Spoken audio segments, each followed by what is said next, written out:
hear it calling every single hour. Hello everyone, welcome to Southsea Sangha Online. It's lovely to see all of you. Keep introducing yourselves in the chat. We'd love to know where you're joining us from. So tonight we have Sara Glojmar, who is coming back actually. Some of you may have sat with her on the first occasion we had Sara here. We were just having a chat backstage in the green room because up until 4 minutes ago I was locked out of my house. I was doing some painting and the door slammed and the door broke. So I've been outside pretty thirsty waiting for the locksmith in the sun for 2 hours. And I just got in now. So we're both, Sara and I haven't had much time to connect, but we're here. And we're going to slightly change the evening. Sara will explain more about that in a moment. A little bit about me and about the platform. So some of you may not be familiar with Crowdcast, so I'm just going to explain how it works. So you're chatting away beautifully in the chat bar there. And that's for communicating between two of you, between you all. And if Sara asks for kind of any feedback or anything, then feel free to drop it in there. If you have a question at any point in the evening, there will be a time later on for questions. You'll see underneath Sara's picture a tab that says Ask a Question. If you click on there, you can drop in a question at any point through the evening. You don't have to wait until the end. So if there's a question that's coming up for you throughout the session, you can ask a question there. If you accidentally ask the question in the chat bar, don't worry, I can move it over. I'll disappear in a moment, but I'll be in the background running things, and I'll just move your question over to the Ask a Question bar. And also, if you want to come on screen like this and ask a question with Sara, you can do. You just need to let me know in the chat that you're prepared to do that, and I can invite you on screen. Okay, just running through the mental list in my head. I haven't had a drink for like 2 hours. Bear with me a second. Oh, God, okay, that feels good. Right. So, as all of you know, well, maybe you don't, but Southsea Sangha is run entirely on Dharna. We came across our 6th birthday in May, and we've been running online since March, since the lockdown. And we run entirely on Dharna. So even when we're a physical Sangha, no one's ever charged at the door. And everything we've ever paid for and everything we've done is run on Dharna, both financial Dharna, right, to pay for insurance and pay for hosting and the rent and everything, and then also kind of volunteering Dharna. So people like myself volunteering time and energy to create and build community so that we can make this freely available to people. And since we moved online, although we're not paying rent, we're having to now pay subscription fees for Crowdcast, our Zoom platform, and then we still have our insurance we pay for, and there's a lot of ongoing costs. So these sessions are freely offered, and we encourage you to really engage with the benefits of what's being offered here. And if you feel at any point that you feel supported by what's happening, what Southsea Sangha offer people, then the invitation is to please support us. The Dharna that comes in tonight is split 50-50 between Southsea Sangha and the teacher. So your Dharna is gratefully received. And please, the invitation there is to really engage with the practice of Dharna, right? This act of generosity. So it's not just a donation, but engaging with that sense of support, of mutual aid, of supporting something that, this kind of symbiotic relationship that, the community supports itself in, so we can maintain this. And Sara is about to give birth to a little baby as well. So we want to generate as much goodwill and Dharna tonight so we can offer Sara some support too. So yeah, the Dharna button is there in green. It says offer Dharna and donation. At some point in the evening, I'll drop in our bank details as well. I would have done that already, but I was outside 4 minutes ago, so haven't had time. Okay, I'm going to hydrate quite a lot while Sara's talking. And it is lovely to see you all. I'm going to shrink now and pass over to Sara, and I'll come back on later on for the questions. Okay, thanks, Sara. Thank you, Daniel. And do have a lot of drinks and a lot of deep breaths. That was a stressful start. Thank you so much for having me back on, and thank every one of you for joining tonight. I'm very grateful for the opportunity. And as Daniel said, I'm like super pregnant, so I have like 3.5 weeks to go before the due date. So I'm not as mobile as I would like today. So we made the session look a little bit different than intended. So I won't be guiding any movement practice tonight, and I hope you will be okay with that. But I will share some reflections, a bit of meditation, and if there is time and if the moment is there, a bit of guided rest in the end to round off our time together. So that's sort of the plan. All right. I was thinking I want to begin by just sort of acknowledging the state of the world right now. Even though sort of a lot of the things going on have perhaps slowed down a little bit, at least if you only look online. I want to take a few minutes to just talk about that. I think that most generations at most times have probably had the sense that they lived in really special, unprecedented times. But it sure does feel like these past months have been extraordinary in so many ways, both sort of in the crisis that are at stake right now, but also in the potential that they may also hold for the future. And specifically, I see sort of this mix of joy and lingering fear as more and more societies and countries open up, at least in our end of the world.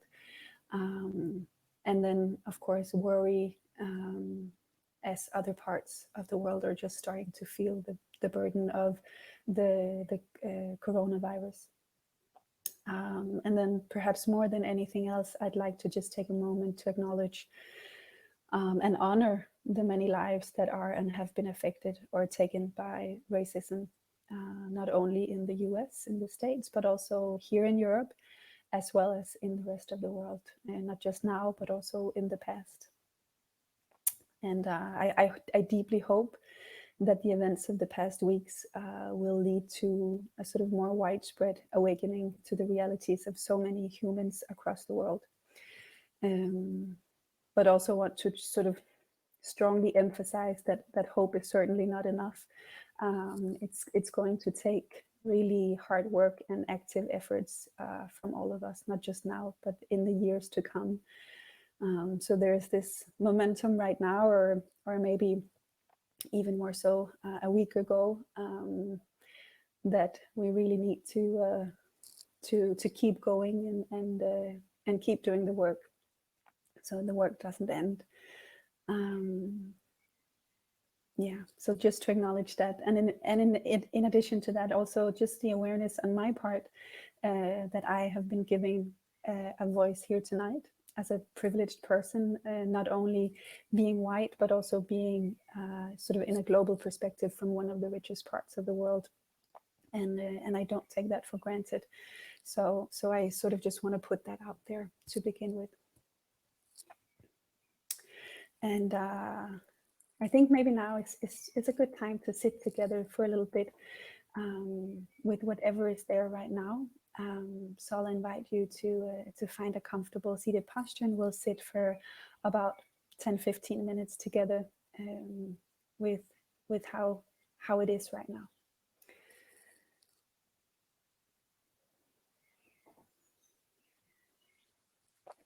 So just sort of offer yourself the support that you need right now, whether it be a little more time to settle in, or anyway to adjust your posture, your seated posture, or maybe you're lying down, I don't know.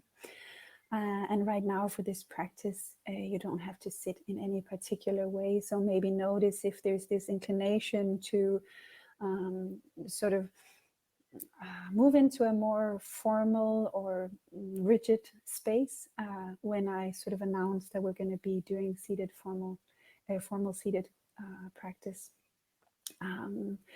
maybe you can let go that all of this should look in a certain way. So just if you're sitting, just feel the weight of your sitting bones. Feel the weight of sort of the bottom of your body down towards the chair or the floor.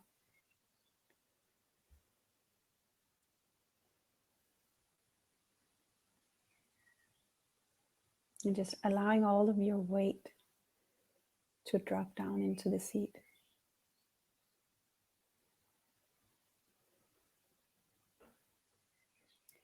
Maybe taking a deep inhale through the nose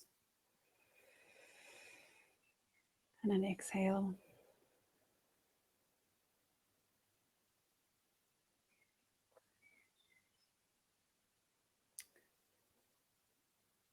And then you don't necessarily have to lengthen the spine, but there may be a bit of an intention in your posture so that you are seated upright if you're seated, so that you are awake but still relaxed.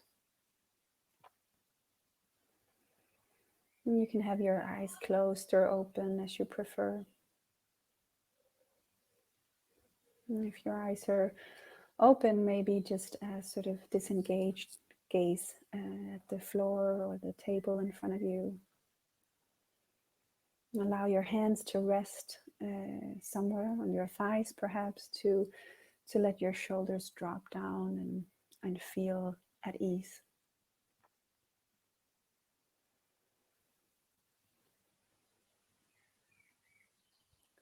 Notice if you hold any tension in your jaws, in your chin. Invite the muscles around your eyes to let go. And turn your gaze inwards if your eyes are closed.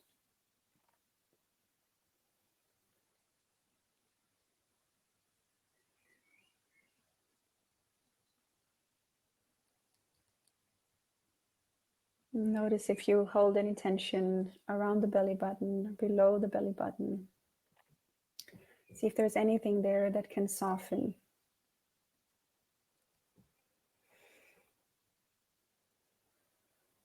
Maybe a deep breath.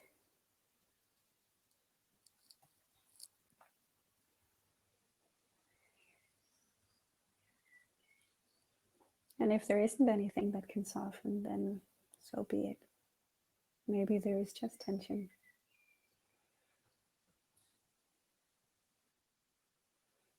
As you sit here, you can sort of notice the shift from all of the doing, the arriving, fixing, maybe getting things ready to be here now, and the shift to just sitting here now.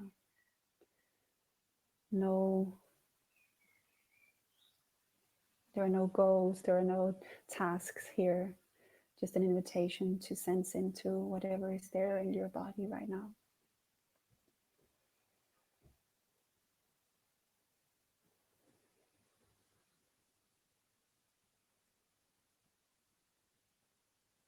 And perhaps you can turn your attention inwards and welcome yourself exactly as you are in this moment. Welcome all parts of yourself into this moment.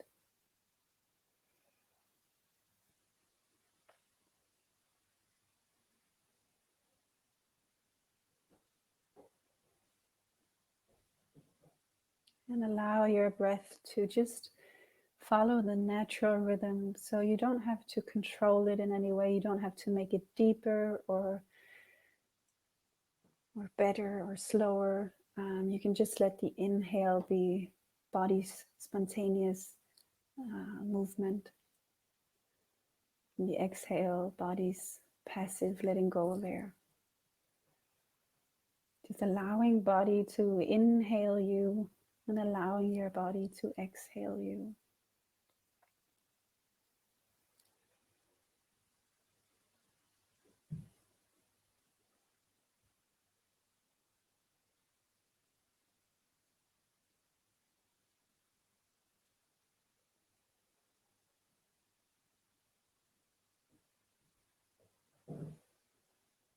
And perhaps notice if there are any leftover energy or momentum from the day you've had, the weekend you've had.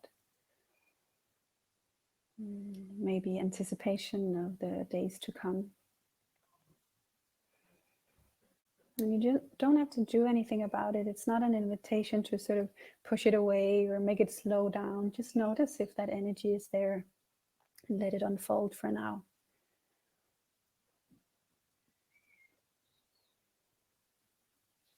And then maybe just by turning your attention, shining sort of some light on this energy, it will start to slow down. Maybe it won't.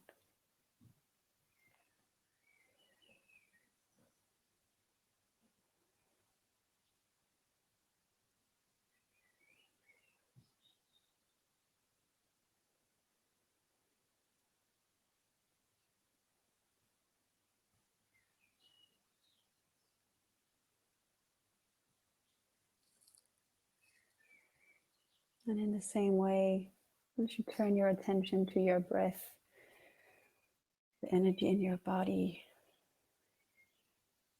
you can notice your thoughts. Are they on full speed? Do they feel muddy? Are there stories that are dominant about this moment or about some other moment?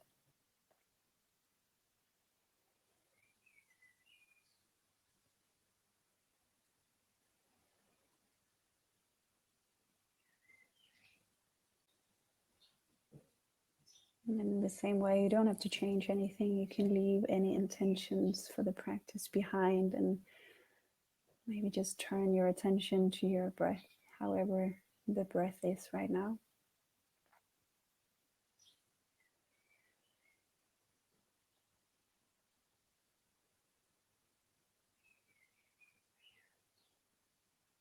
Fully sensing the inhale as it enters your body.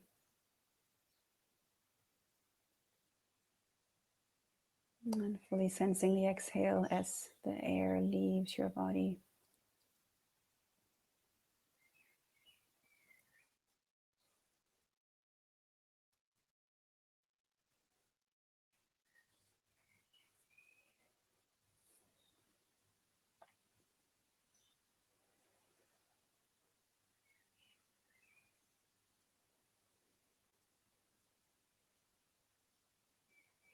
So as you inhale, notice the full length of the inhalation. And as you exhale, notice the full length of the exhalation.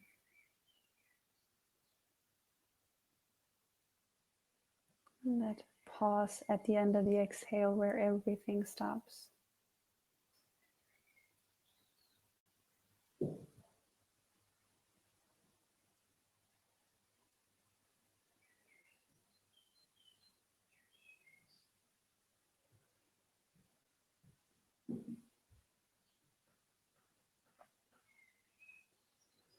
No other task here than to just be, follow your breath.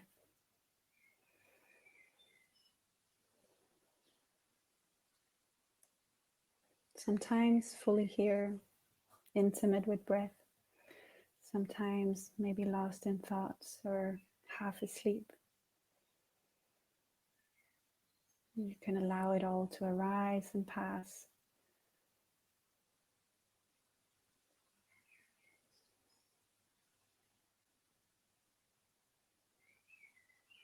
Just noticing, witnessing.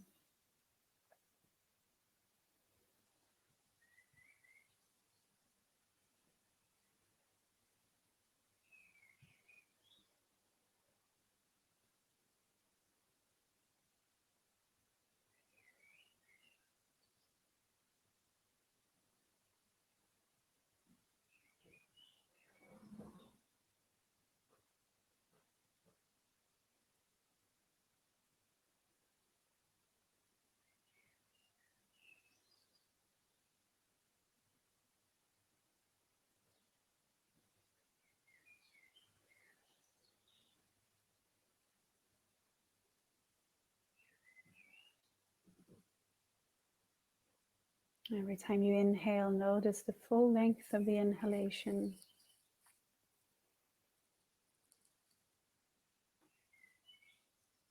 And as you exhale, notice the full length of the exhalation.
Every time your thoughts draw you or seduce you to another place than this moment in this body, just gently return to the breath as you notice that you've been lost in thoughts.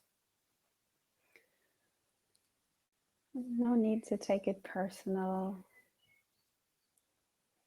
Thoughts wander.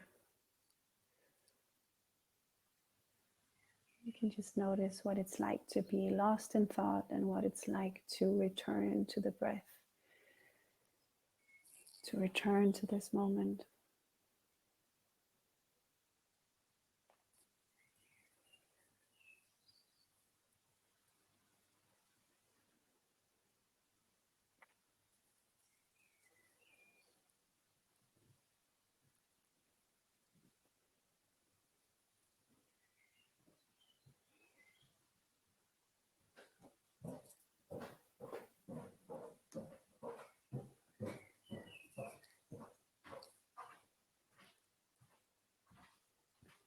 Just following each inhale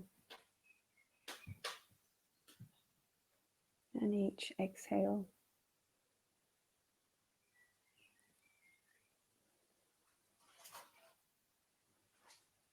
You may notice that they stop being separate at some point and become one continuous breath. No point where the inhale ends and the exhale begins.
In the next couple of minutes before the bell rings,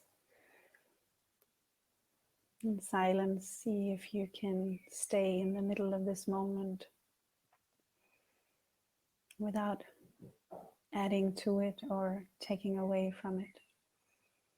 Just being fully here as much as you are able right now.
And so as the bell rings, just perhaps an intention of continuity of practice, so that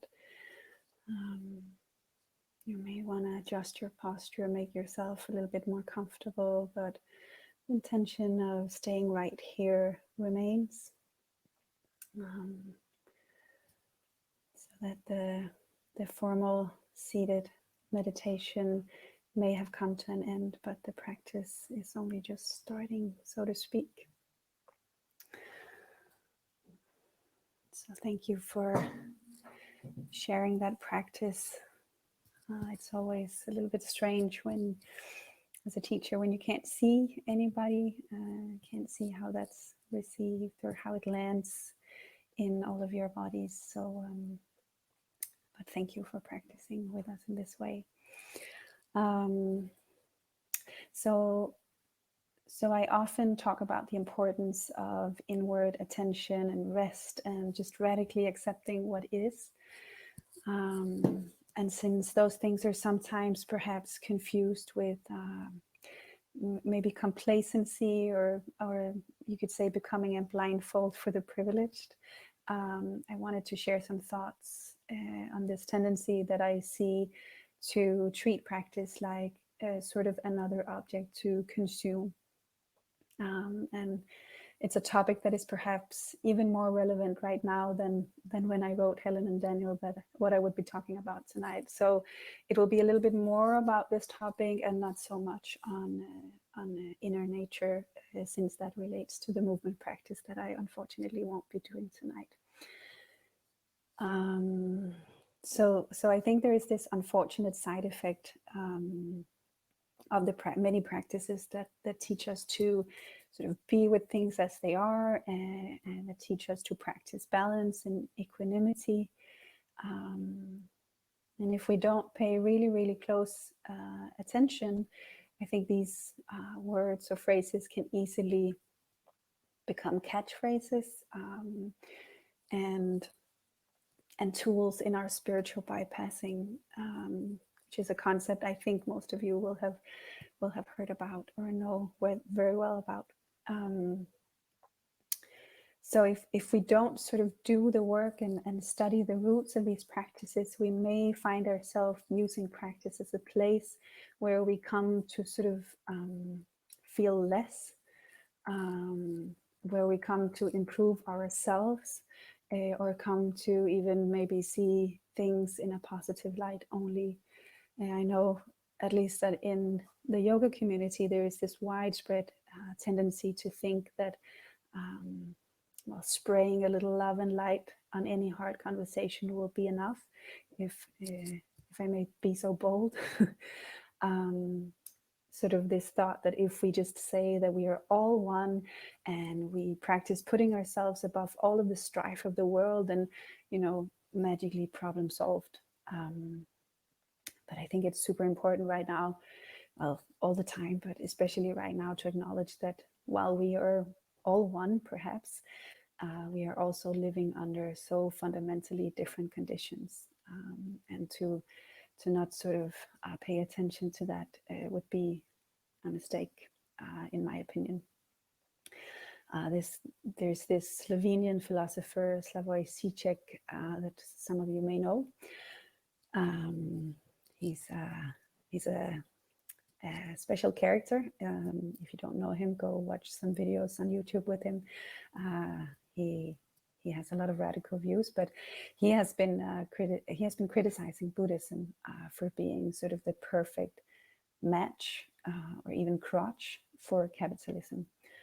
In that, very simply put, many Buddhist practitioners will work really hard to try to change not the cause of suffering, but the way that we relate to this cause.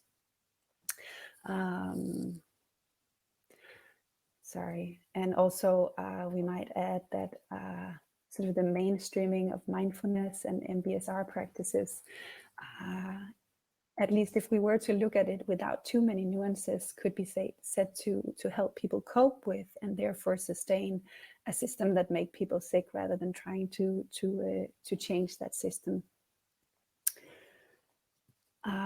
So in this way, we could say that in the attempt to sort of manage the demands and perhaps even alienation of the modern 21st century life, we've turned a range of practices that in essence hold the potential to be liberating, but we've turned them into consumable goods.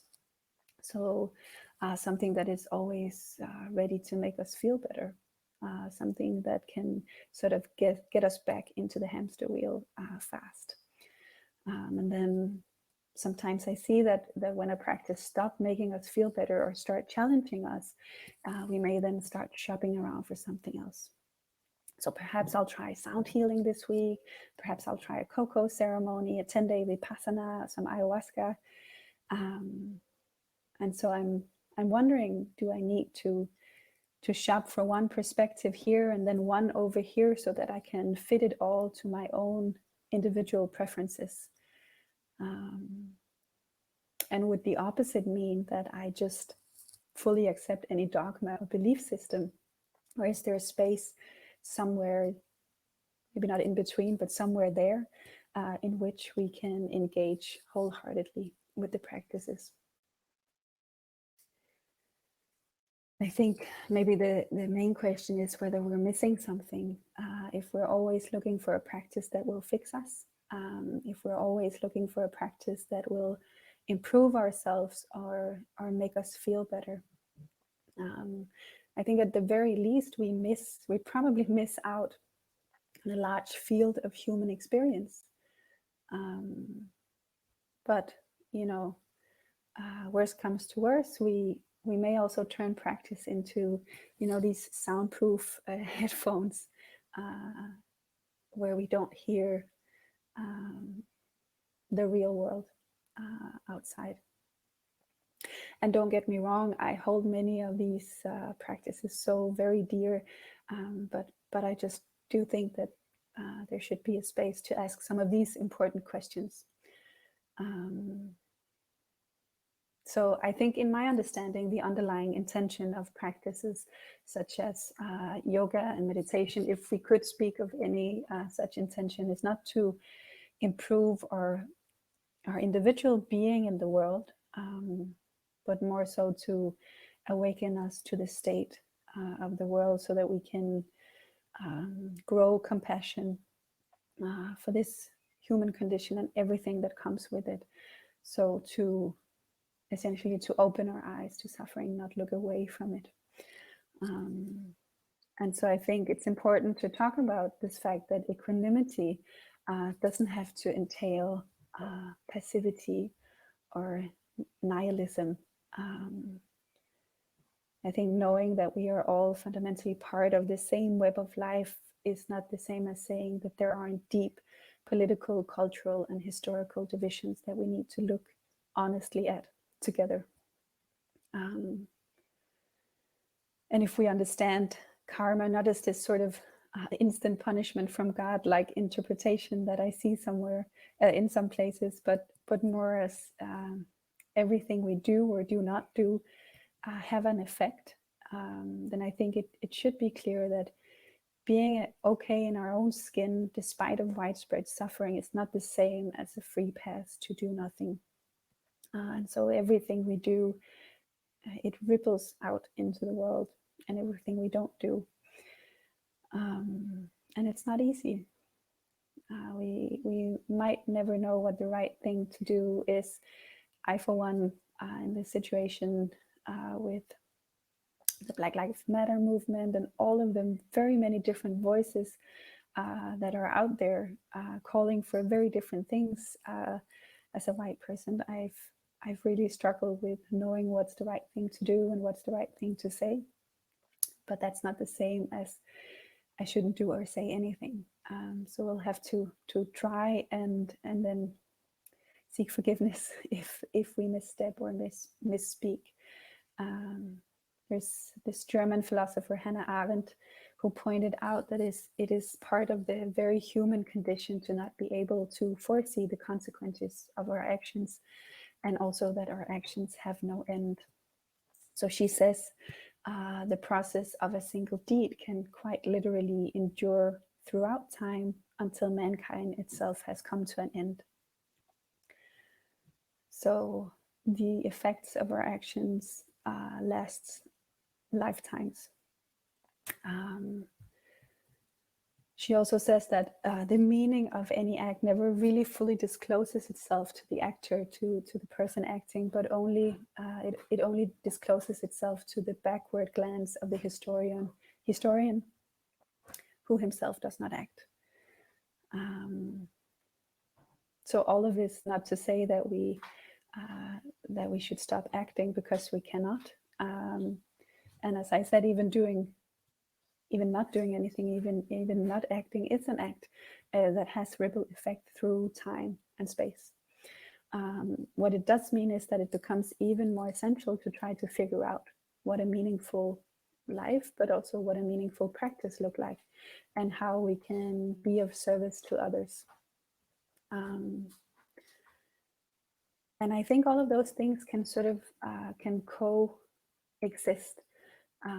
To heal ourselves, to rest, to have healthy practices doesn't have to rule out being of service to others and to the world.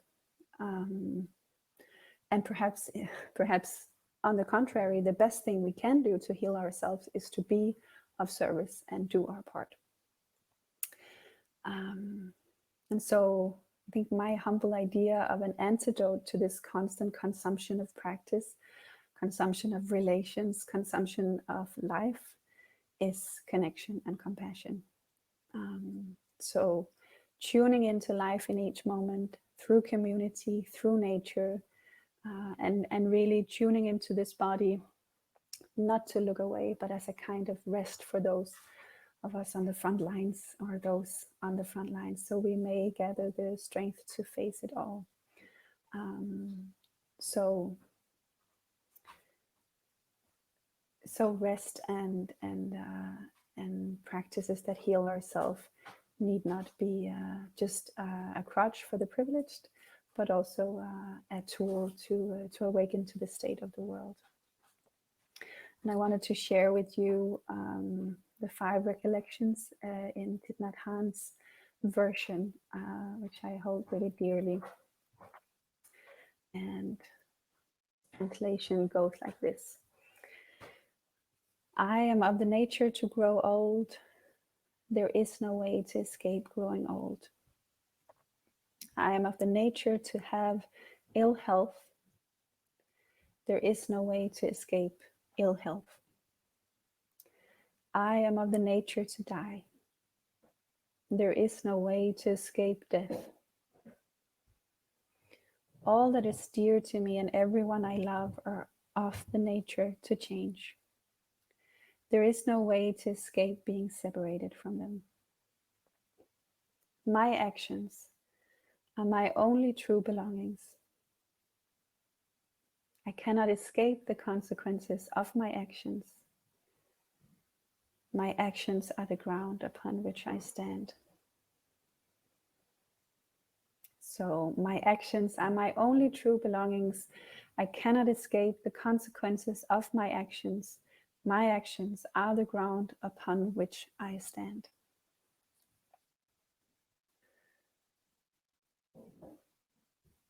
So I think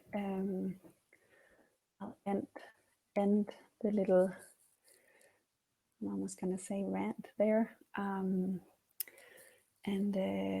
And I think maybe it would be nice to engage, if there are any questions or comments, engage those before the rest practice that I'll offer, so that when we're done with the rest practice, we can sort of just go into our own silent space and log off. So maybe if there are any questions or comments, or maybe someone that disagrees or anything like that, please feel free to share that now.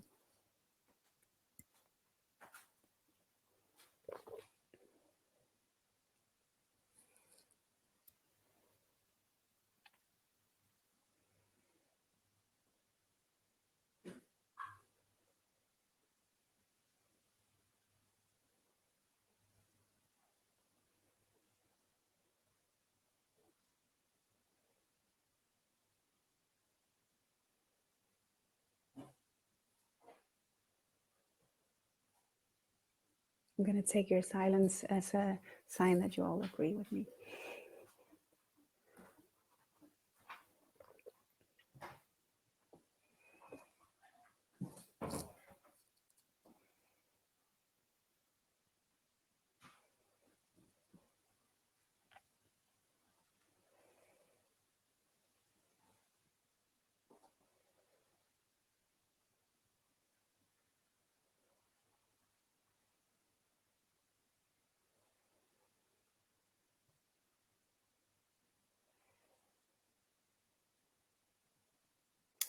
Okay, I see a question here, sorry.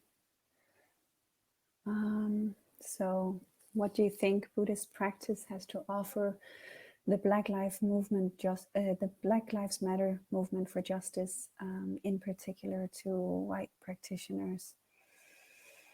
Well,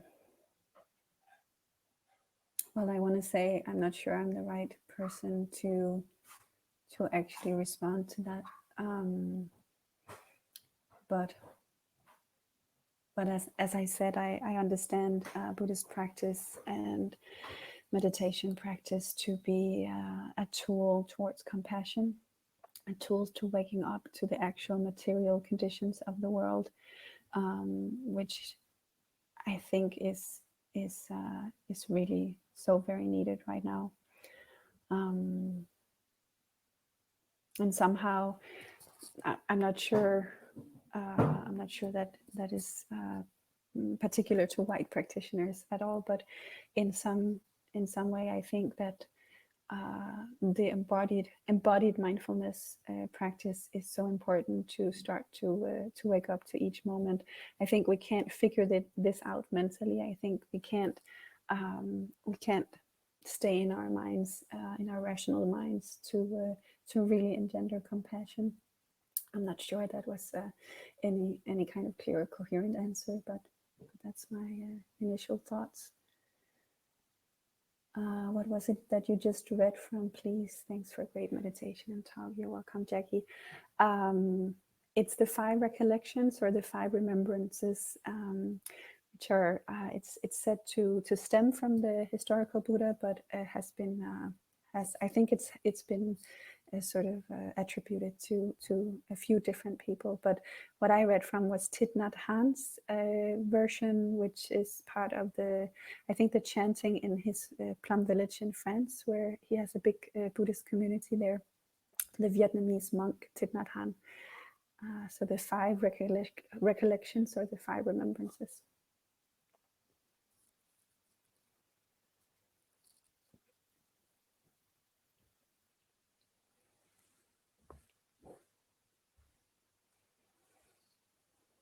All right.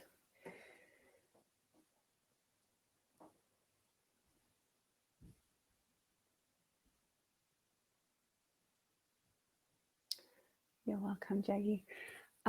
So if there aren't any questions, comments, topics of discussions, I'll offer you a guided rest practice. So if you have any space sort of in front of your computer or phone where you can lie down, I'll encourage you to do so. And it will be about 15 minutes or so, 15, 20 minutes. And do bring all the pillows and blankets that you need to lie comfortably. And then we'll come back here and end afterwards.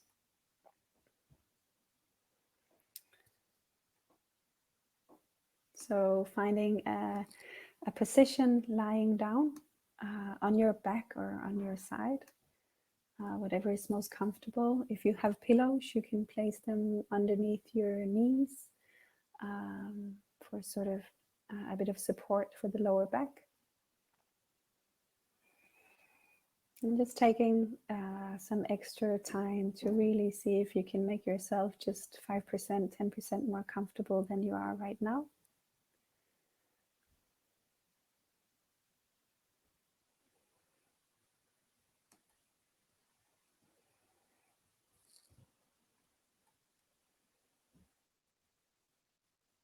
Really allow yourself to settle in. And now sense into your entire backside, the back of your body, perhaps resting on the ground, on a carpet, on a mat, on the floor, on the couch. And let the base of your skull be heavy and receive gravity.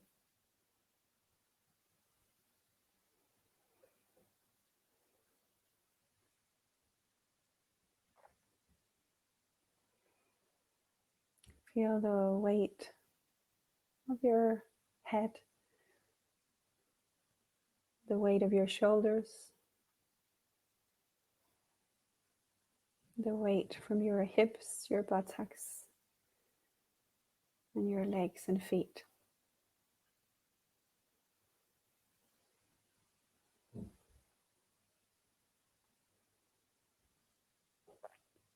And next time you exhale, imagine your body making an imprint on the surface below,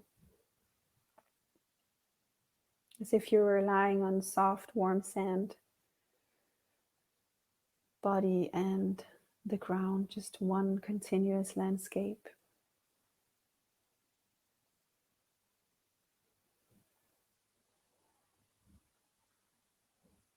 Your body has this innate intelligence and ability to heal itself through rest.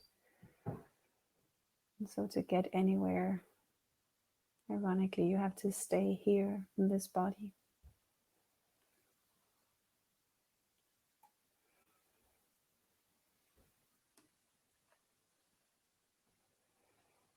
Allowing natural breath once more to just flood the body.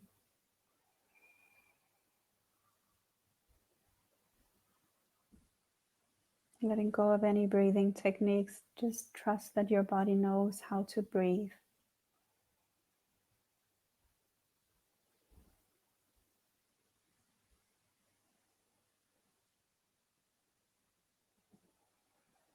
And as the intention of your breath dissolves, you can allow your jaws to release, become a little bit softer. Your lips to become soft and full. And the eyes just resting heavily in their sockets.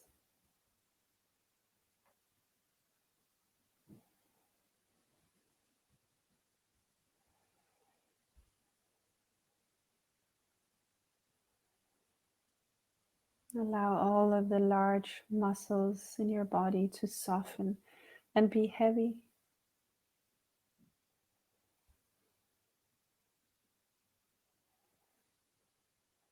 With each exhale, belly a little bit more soft,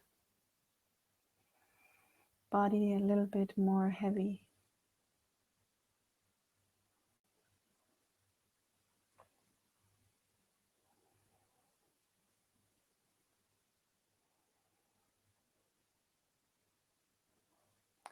See if you are able to connect to a place in you that feels safe.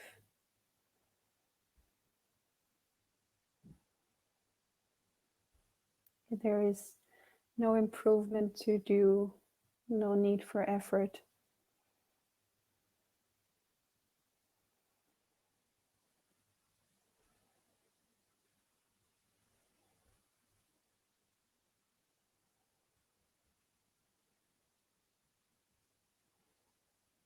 If there is still lots of energy flowing through your body or your mind, see if there's anywhere in your body that is still, from where you can watch that energy, from where you can watch that movement.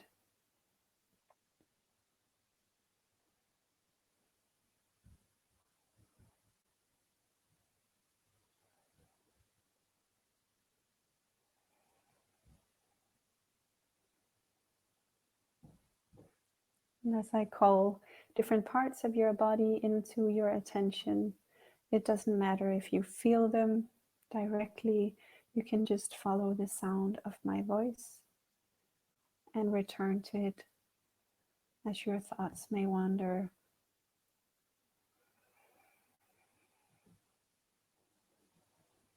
Perhaps bringing attention to a body part feels like a shift in temperature Maybe it feels like a color, a release. Whatever it is, start by bringing your attention to your cheeks.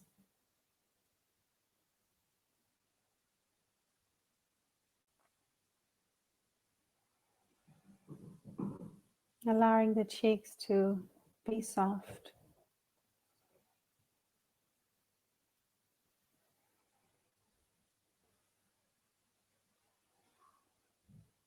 And then as you turn your attention to the soft part of the palate, notice if your next inhalation can bring a little bit more space to the back of your mouth.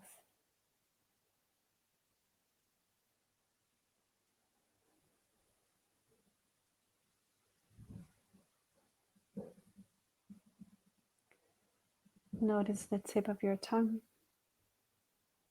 resting on the bottom of your mouth.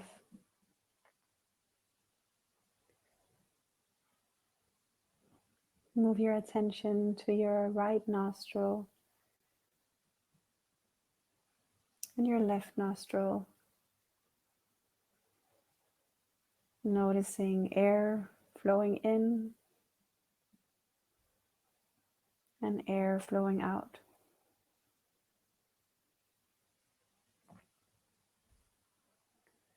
Feel the tip of your nose and allow your attention to flow all the way to your right ear, the outer edge of the ear, inside, all the way in between your ears to the left ear, the outer edge and the inside of the left ear.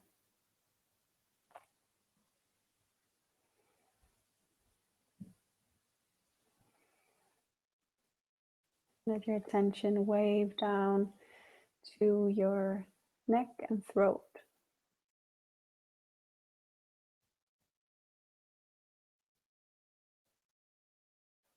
Allowing there to be as much space on the back as on the front.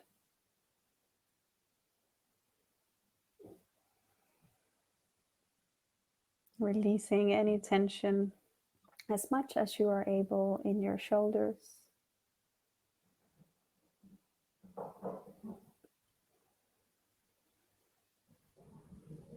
Letting your attention travel down to your right upper arm. Allowing it to soften. To your right lower arm, your right wrist, and your right hand.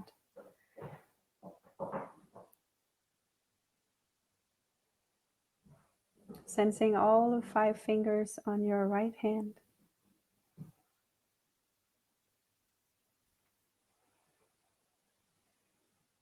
In gratitude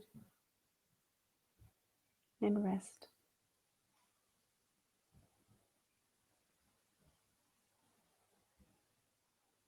Allow your attention to travel all the way back up along your right arm, across the chest, and to your left arm, the upper arm, the lower arm, the left wrist, and the left hand.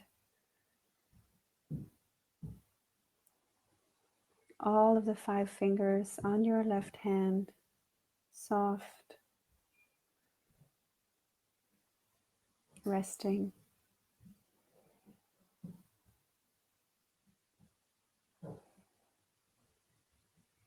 Let your intention travel back up along the left arm to the middle of your chest, your heart center,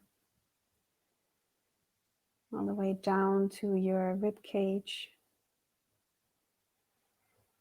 protecting your soft organs, soft and strong at once.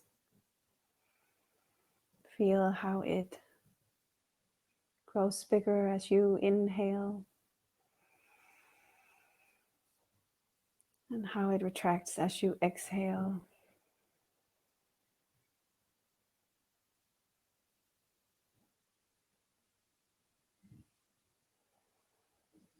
Let your attention ripple down to the belly. And as you exhale next time, let entirely go of any tension below the belly button.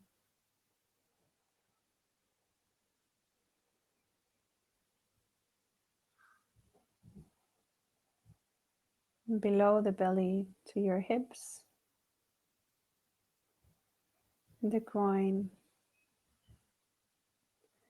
feeling the entire upper body at once. No task here but to be.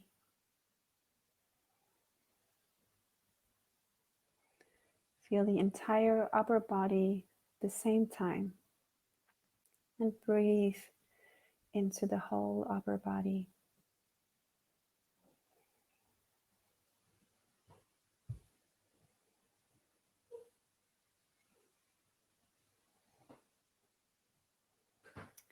Let your attention flow down to your right thigh, releasing tension deep in the big muscles of your right thigh.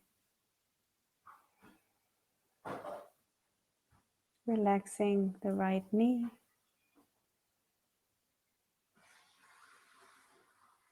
the right shin, calf, and ankle.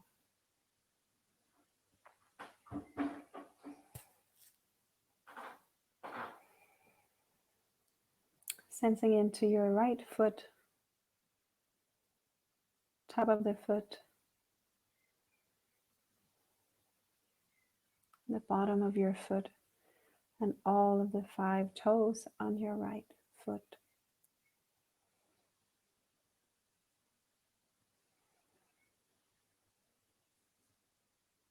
The attention flow back up along the right leg, across the groin and hips to the left thigh. See if you can release any tension deep in the left thigh.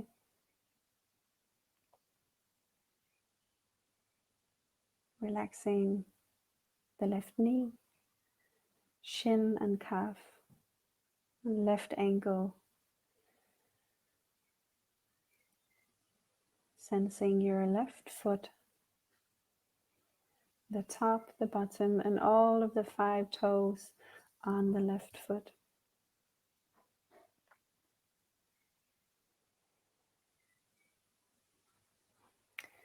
Now sense into the entire lower body at one time. Hips to toes, buttocks to heel. Breathe into your lower body.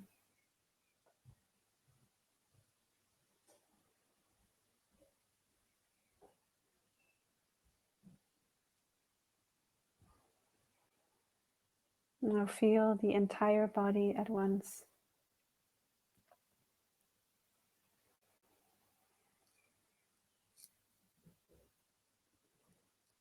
Sense the inside of your skin.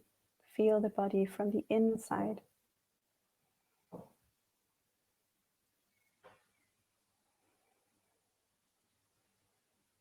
Maybe you can soften so much that even the bones in your body can draw a deep sigh of relief.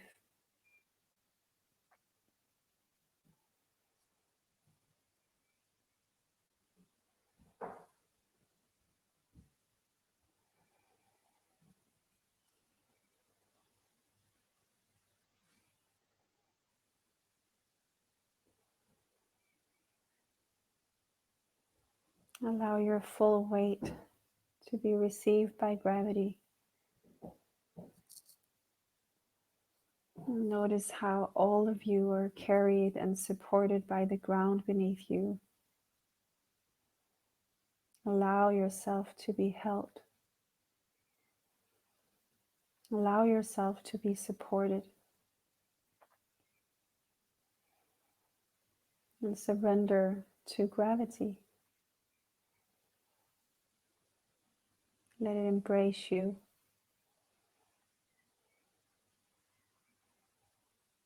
And know that in this moment you're moving through space. with hundreds and hundreds of kilometers per hour in this cosmic dance on this big, beautiful rock we call Earth. While you are held by gravity.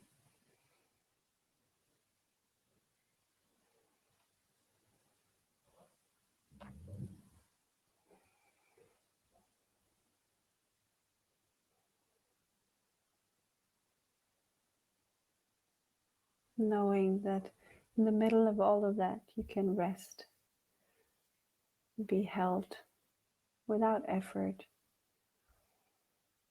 in this moment that is always already there.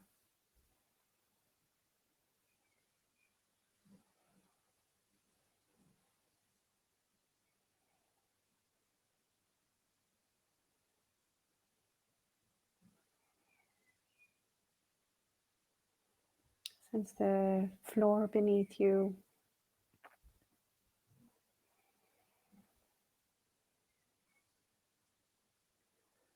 And the ground beneath the floor, or perhaps the building beneath the floor. And below that, earth.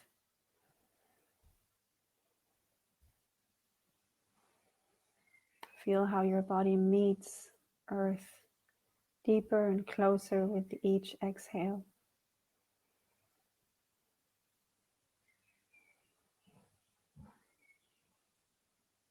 Feel how you can allow yourself to become heavier with each exhale.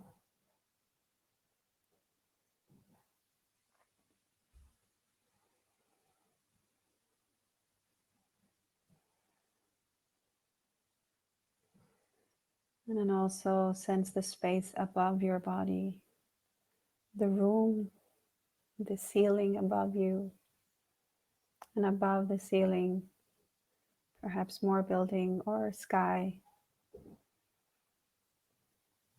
which eats with each inhale, sense a bit of space and lift up towards the sky.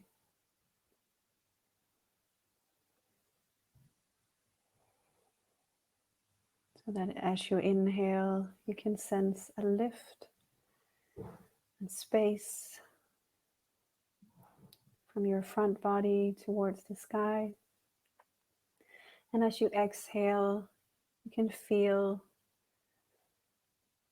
the weight of the back side of your body grounding down towards earth.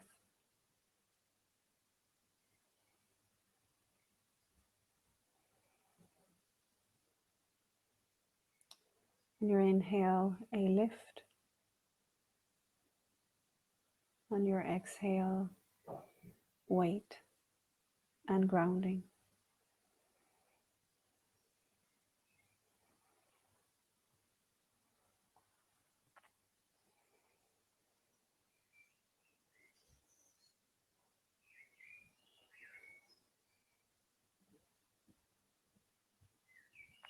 As you inhale, sense how all of space above you expands.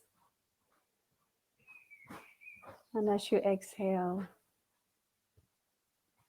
how all of earth supports you and holds you.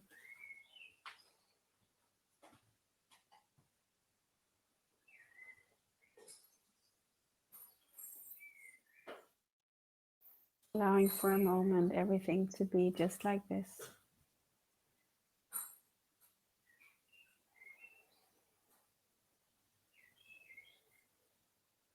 Earth beneath you and sky above you. You in the middle.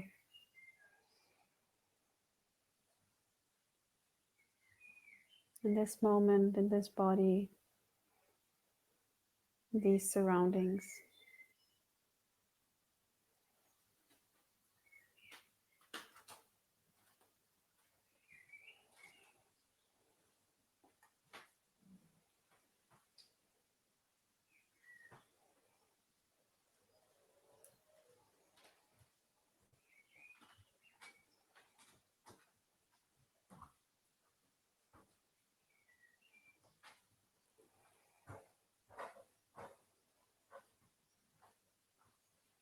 You'll feel all of your body at one time.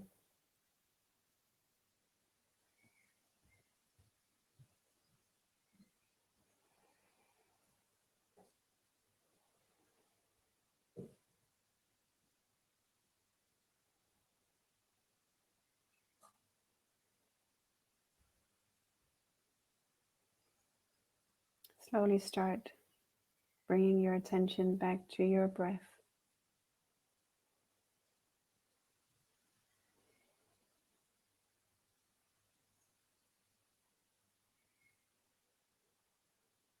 Feel your body from the inside out.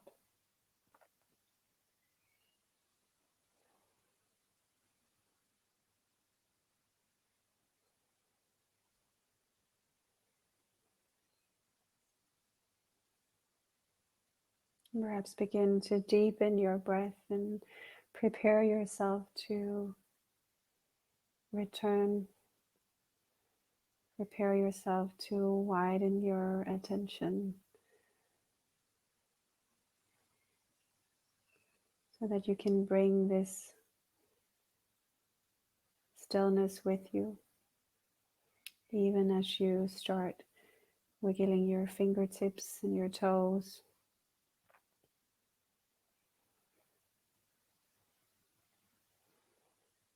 Even as you start perhaps blinking your eyes open, they are closed.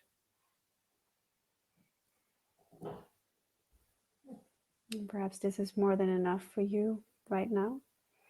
Perhaps it feels good to do a full body stretch, reaching arms overhead, toes away from hips, sending some fresh energy into your body.